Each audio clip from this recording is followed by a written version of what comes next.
The story begins with a tense and chaotic atmosphere, showing city residents running frantically to escape an attack.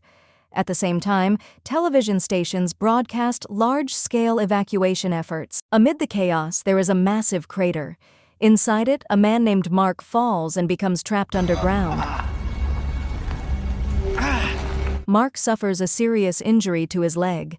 There is no one who can help him, as the city has already been emptied due to the evacuation. In that situation, Mark tries to call for help using his mobile phone. Unfortunately, several calls he makes are disrupted and immediately diverted to voicemail. Suddenly, another tremor shakes the ground. The impact makes Mark even more panicked, and he begins shouting for help once again. However, no one hears him. Mark then turns on the flashlight on his phone to examine the area around him. That is when he discovers a dark tunnel, accompanied by a mysterious sound coming from deep within it. Not knowing what else to do, Mark decides to try calling his wife again. As the voicemail recording begins, he explains the situation he is in. Mark says that earlier he was on his way to the school to pick up their 2 children. Then, without warning, the ground shook violently, causing him to fall and become trapped inside the hole. While he is still leaving the voice message, Mark hears the sound of a helicopter flying overhead. For a moment, hope rises within him, but it is quickly crushed when he sees the helicopter crash and break apart.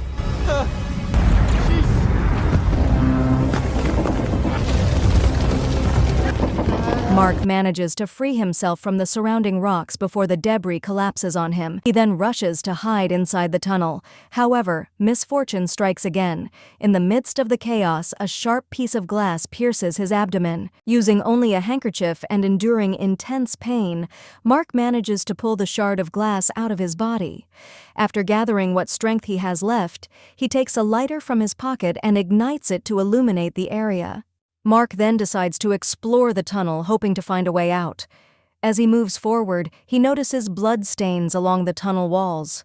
From that moment, Mark realizes that there may be someone else trapped down there just like him.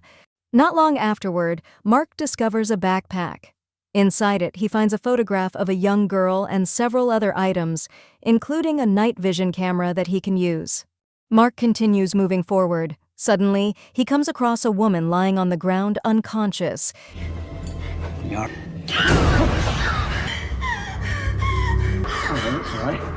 When she regains consciousness, Mark offers his help. Her name is Kate. Mark then hands her the backpack he found, which turns out to be hers. However, another tremor shakes the ground, causing Kate to panic and run away. Realizing what is happening, Mark immediately chases after her, shouting her name. When they finally meet again, Kate, still in a state of panic, tells Mark to stay quiet and not make a sound. She explains that there is something that can hear them. As things begin to calm down, Mark offers to help stop the bleeding on Kate's leg. After finishing, Mark lets out a brief laugh, cursing the earthquake that caused him to fall into the hole. However, Mark's remark only leaves Kate feeling confused. According to her, what is happening right now is not the result of an ordinary earthquake. Kate even asks whether Mark truly did not see anything at all on the surface above. In the middle of their conversation, another violent tremor strikes, causing the entire tunnel to shake. Mark tries to ease the tension by saying that someone will surely come to rescue them. However, his words are immediately rejected by Kate.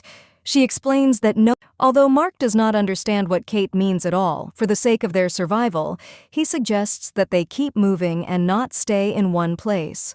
As they continue their journey, it is revealed that the backpack Kate is carrying does not actually belong to her. It is believed to have been stolen from someone else. An argument breaks out when Kate shows her distrust toward Mark simply because he wants to walk in front.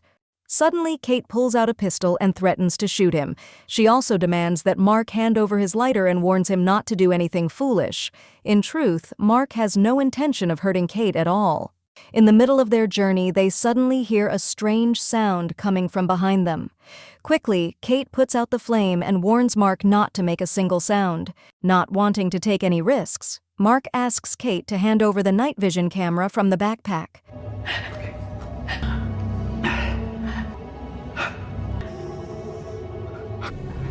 Yeah, let's go. Once the situation begins to calm down, Mark says that he does not see anything suspicious.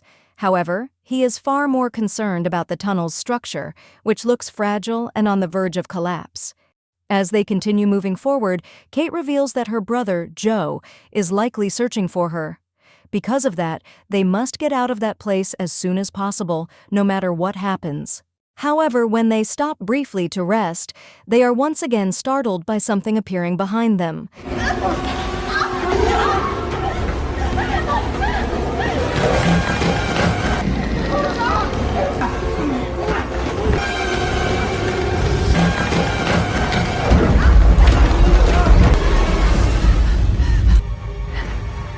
With great difficulty, they manage to escape by entering a different passage. Mark then takes advantage of the moment to see what is chasing them using the night vision camera. At that point, Mark finally realizes that there truly is a creature living underground. As they try to calm themselves, Kate realizes that she has dropped her medication not far behind them. Mark warns her that they cannot go back because it is far too dangerous. Even so, Kate pulls out her pistol and forces him to return to retrieve the medicine. Reluctantly, Mark complies. He goes back to the previous area and manages to find Kate's medication. After that, having grown tired of Kate's irrational behavior, Mark throws the medicine toward her. He then sits beside Kate and asks about the creature they saw earlier. In response to Mark's question, Kate is unable to provide much information. However, as far as she knows, those creatures are responsible for the death of her younger sister. Kate then begins to tell her story. At the time, she had caught her younger sister skipping school and decided to take her home. However, in the middle of the drive, as they started arguing, a creature suddenly appeared and crashed into their car. When Kate regained consciousness, she saw her younger sister being dragged out of the vehicle. In a state of panic, Kate could do nothing but run to save herself. After hearing her story, the two of them continue moving forward in search of a way out. As they walk, Mark asks, "How did you end up here?" Kate explains that as she was running away from the creatures, the ground began to shake violently, causing her to fall. All she knows is that the monsters are enormous in size, but she has no idea how such creatures could exist on Earth. From there, they enter a much narrower passage. In that confined space, a new problem arises when their lighter suddenly goes out, leaving them trapped in complete darkness. Relying on the night vision camera, they continue moving forward. Mark refuses to hand over his mobile phone because he needs to conserve the battery in case it is truly needed later. He does not want to risk their only chance of getting out of that place. At that moment, it is revealed that Mark is in the middle of a divorce with his wife. The confession leaves Kate speechless. She never imagined that Mark, who appears so ordinary, is carrying such a painful personal story. A short while later, Mark and Kate see a bright light at the end of the tunnel. They believe they have reached the surface. However, as they move closer to the source of the light, Kate begins to look increasingly anxious and frightened. Mark tries to calm her down. Mark realizes that even if they have not found an exit yet, at least they have discovered an additional source of light. As he picks up the flashlight and begins illuminating the path, they unexpectedly come across the body of a dead man. After confirming that the man is no longer alive, Kate searches through his belongings and finds a knife, some cash, and a bottle of alcohol. The alcohol is then used by Mark to pour over the wound in his abdomen. From there, they continue along the narrow tunnel. However, after only a few steps, the man they thought was dead suddenly grabs Mark's leg.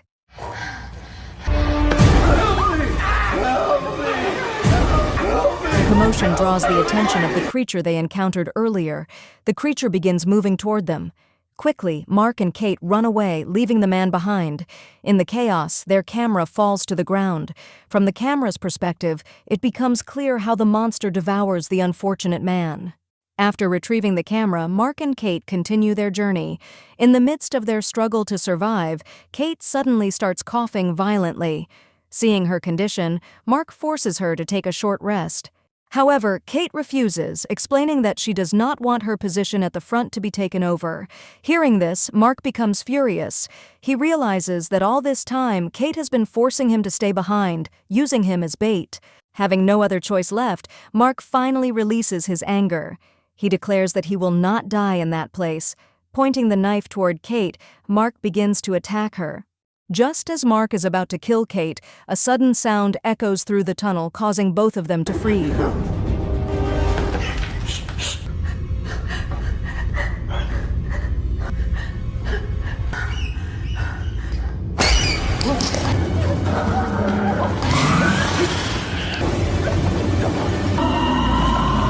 In that critical moment, Mark, now caught, tells Kate to shoot him. But overwhelmed by fear, Kate is unable to pull the trigger of her gun. Believing that Mark is dead, Kate moves quickly. However, after taking only a few steps, she suddenly senses something approaching her. When she turns around, Kate is shocked to see Mark standing there, alive against all odds. Mark explains that he managed to kill the creature using the knife still clenched in his hand. Kate feels deeply guilty for having done nothing. She apologizes, but Mark does not respond. He simply tells her that they need to keep moving. Long story short, as exhaustion begins to take over their bodies, Mark and Kate decide to rest for a moment. During that time, they are finally able to quench their thirst after finding a pool of water. Kate then praises Mark as a brave man for being able to kill the creature using only a knife. However, the compliment only makes Mark feel sad. He confesses that his children have never seen him as a brave father. Mark then tells her about an incident that happened 6 months earlier when his house caught fire. At that time, his wife managed to save their daughter. Meanwhile, Mark, who intended to save their son, was too afraid to enter the bedroom because the flames were already too intense. Fortunately, firefighters arrived in time and successfully rescued his son. However, since that incident, Mark has felt unable to return home and find the courage to apologize to his family. After that, the two of them continue sharing stories. Kate also talks about her own family. Eventually, Kate realizes that they must keep moving. Not long after, they discover that the path they are following is a dead end.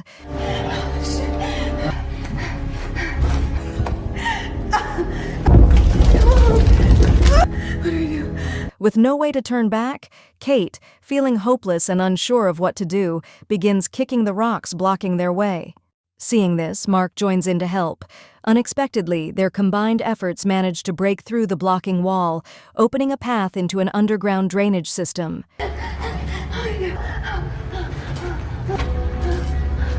Sounds good.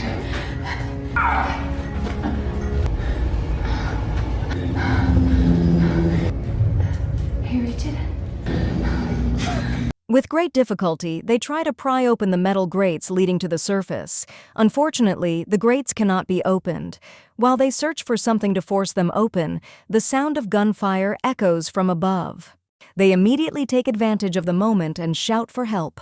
Their cries are heard by a soldier who intends to rescue Mark and Kate. However, bad luck strikes once again.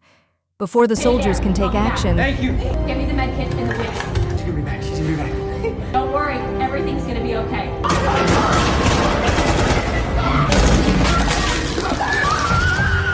Kate is utterly shocked by what she has just seen. As the situation grows increasingly dangerous, Mark tells Kate to go back down into the hole. Kate refuses. In the end, Mark chooses to use a smaller water drainage passage instead. From there, they slip inside and discover an area that is completely flooded. Mark then decides to dive in order to search for a way out. On his first attempt, he fails to find it. However, on his second attempt, Mark successfully discovers the exit. Quickly, Mark tells Kate to get ready. He explains that once Kate reaches the other side, she must turn on her flashlight as a signal so that Mark can locate the way out. So I know you made it.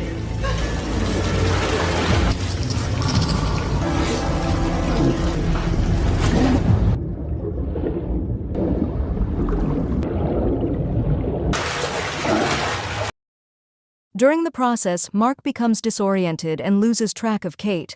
But just as Mark is about to run out of air, Kate manages to find him and pull him out of the water. After that, the two of them continue their journey, moving through another tunnel filled with sources of light. However, just as they begin to crawl forward, the place suddenly starts to shake again. The tremor is followed by the appearance of a creature standing directly in front of them.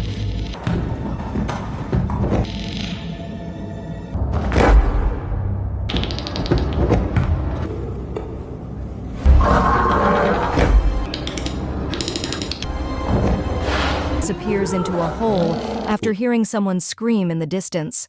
Once things calm down slightly, the two slowly begin moving again. Kate successfully jumps across a large hole blocking their path. Mark then attempts to do the same and manages to make it across. However, once he reaches the other side, Mark is confronted with a heartbreaking reality. Kate has died from the severe injuries she suffered. Even worse, her body is now blocking the only possible way out. In the midst of the danger, with thousands of creatures that could pass through the area at any moment, Mark takes all of Kate's belongings, including the pistol, the bottle of alcohol, and the lighter. Overwhelmed by despair, Mark turns on his mobile phone. He watches an old video showing himself playing with his children.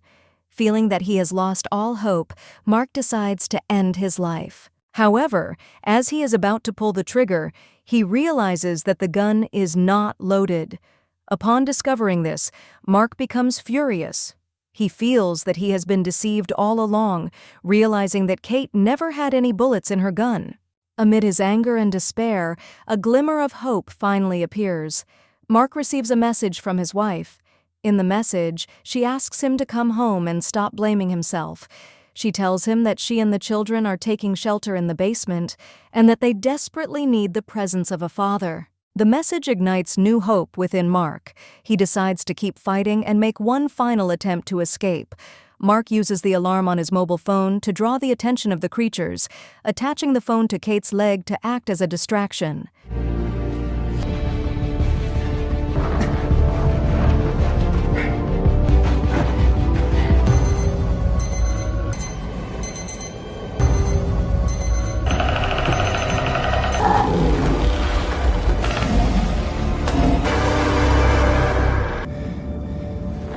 In this way, Mark finally manages to pass through the dangerous path and escape from the tunnel.